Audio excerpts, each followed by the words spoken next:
Fuel pump on, out of gear,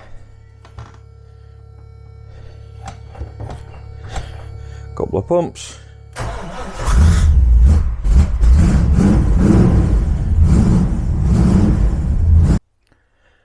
day after the MOT, got my sheet, got the car in the garage, let's work through it. Right, I'll start with the easy stuff first. We've got the windscreen washer was blocked, so I'll flick the camera around.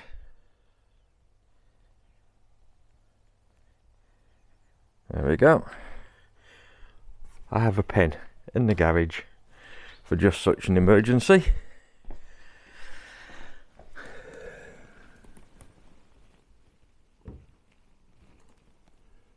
You find the hole.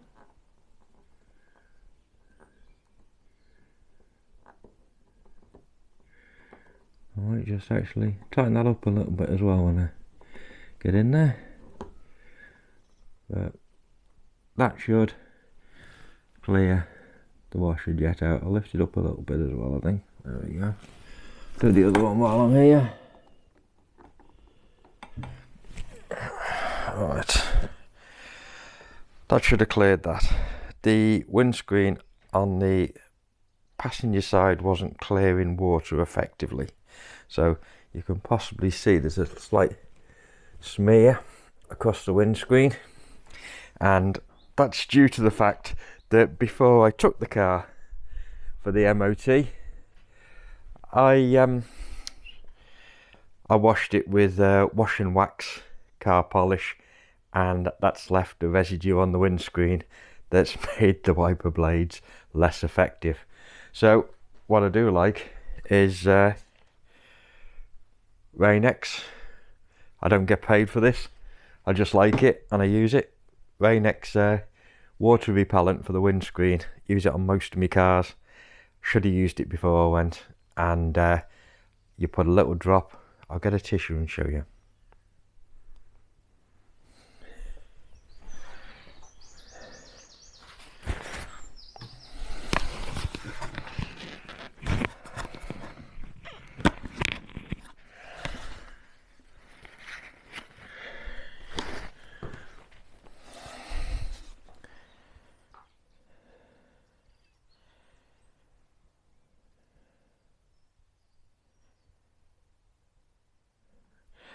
You get a little drop.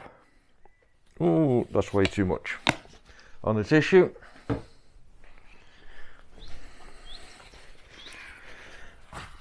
And you wipe it on.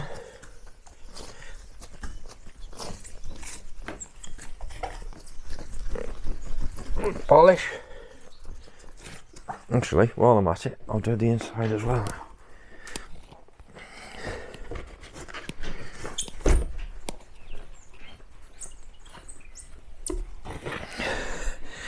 Go on the other side.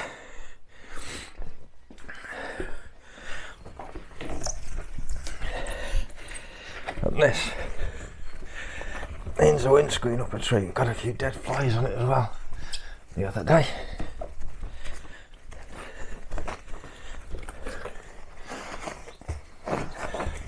So, put it on that side. You can see the dirt that's coming off it.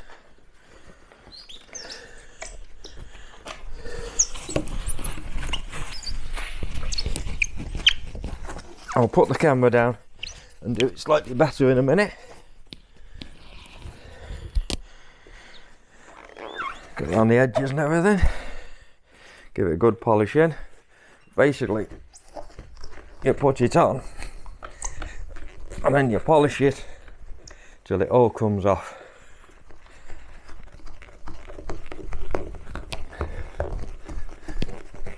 The other one I'll do is the wiper blades. I'll give the wiper blades a wipe and a clean with a damp cloth, and that should do that. So I've cleared that jet. I've realigned that jet slightly lower as best I can. Tightened that up so it doesn't move anywhere. Poked the pin down it, cleared the jet. tweaked and bent that wiper blade, cleaned the windscreen with Rain-X to help the water dissipate inside and outside the windscreen, because it keeps sometimes the rain on the inside of the windscreen. If it does start raining on you, it's pretty bad. And I'll just give it a quick flick.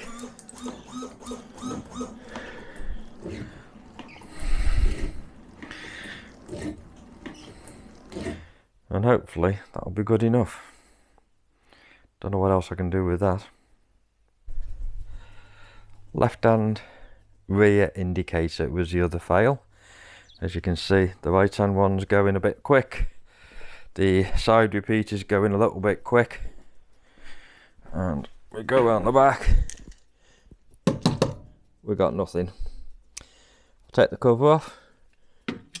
2 screws. And have a look. Okay, the bulb was fine.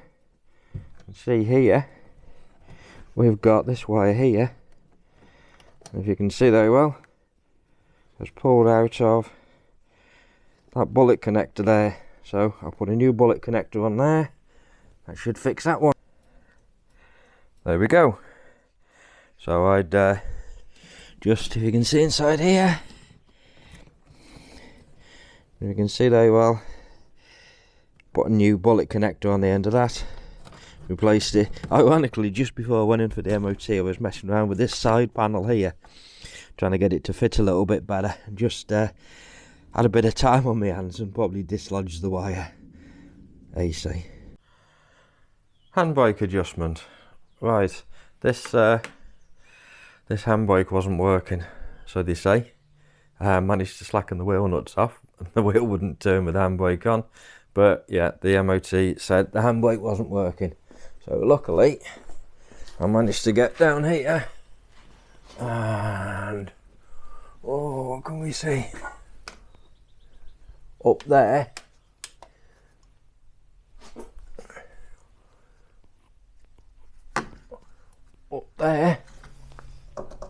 there's an adjustment there. So I got on that one, and I've taken up the slack in the cable. This is the new design AK cable, and it goes around a pulley just over there, and it's probably the fact that the cable's bedded in and bent around the pulley has got an increase in slack in the cable, which I've taken up, so it now starts coming on at 3 clicks. Hopefully that'll do it till I get it on the down the MOT station and on the roller.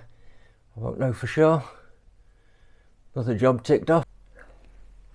Okay, another fail point. Track rod excessive play. Well, I can't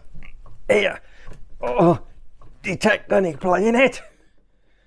But the MOT guy's right, so got to get that fixed.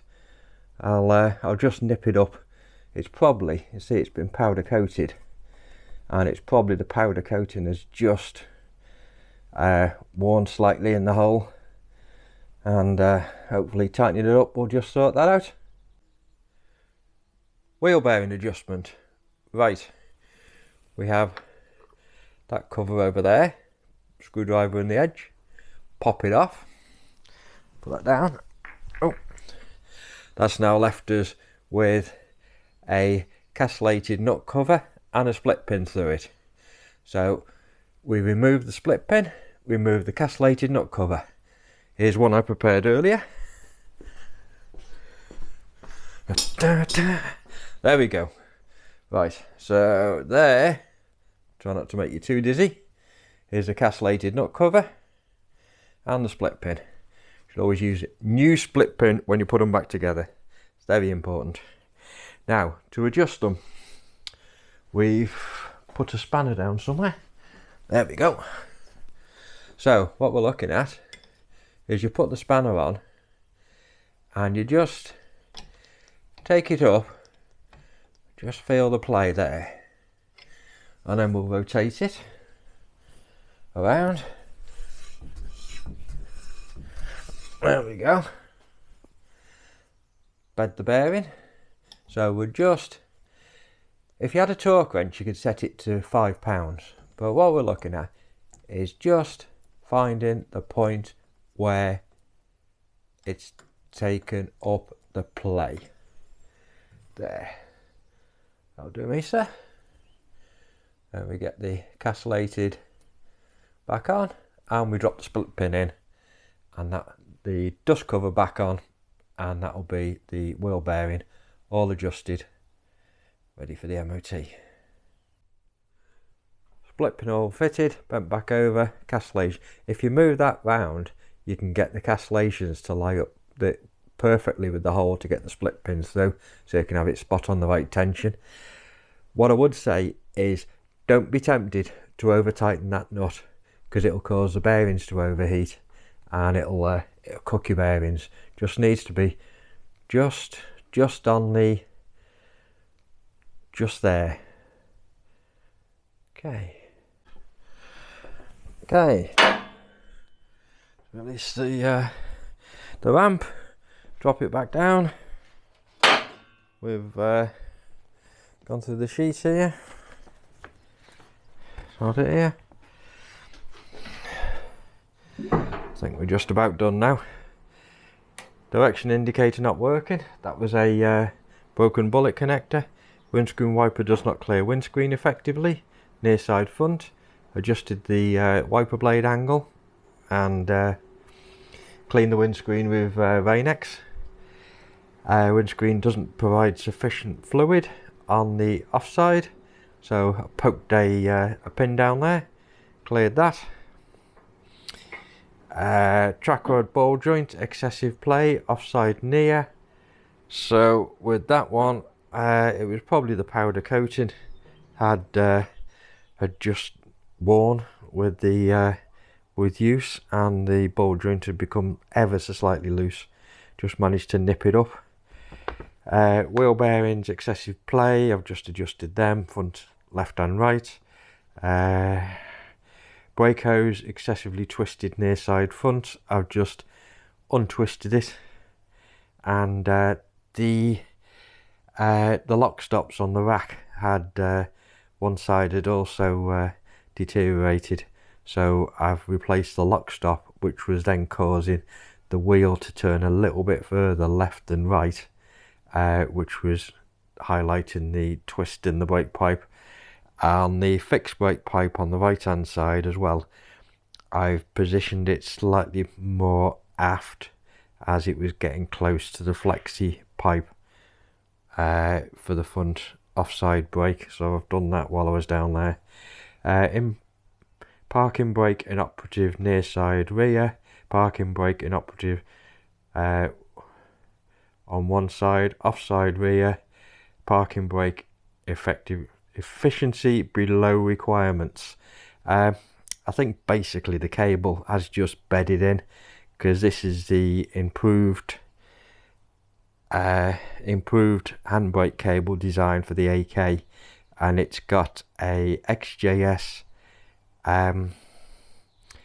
handbrake going on to XJ40 rear hubs, and it goes round a pulley system, and I think over time with the tension on the handbrake cable, the cable's probably slackened off slightly, bedded in, and relaxed around the pulley wheel better, reducing the efficiency of the handbrake.